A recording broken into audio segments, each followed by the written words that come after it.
bought, go short it. Absolutely, yeah. We've been working really hard to give Jamie Dimon an opportunity to short Bitcoin.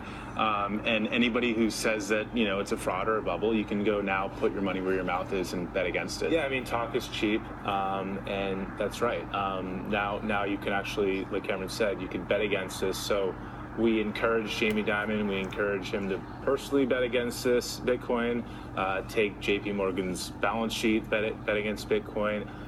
We'll see what happens, but now they can do it instead of just sort of throwing stones. Yeah, but Tyler, you got to explain this because people are wondering what Bitcoin is backed by. When I look at the dollar is backed by the full faith of the Treasury, the full faith of the U.S. government. What, Cameron, is Bitcoin backed by? So it's a great question. So Bitcoin, we think of Bitcoin as gold. And I think if you look at gold, some people point to an intrinsic value of gold, but that really doesn't explain the value of gold. It might explain 10, 15% of the actual value of gold. Gold has value because we all agree that it has value, and we'll all accept gold. And it has a collective acceptance and value that way.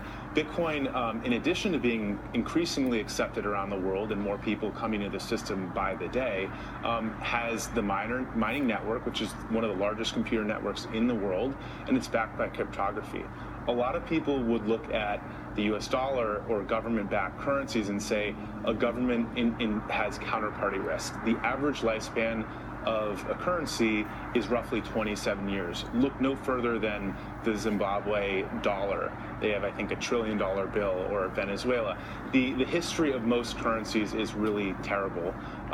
And so, yes, living in the U.S., we look at the U.S. dollar and we say, well, what's wrong with that? And it's a pretty decent store of value. But in reality, most fiat currencies out there fail. So how many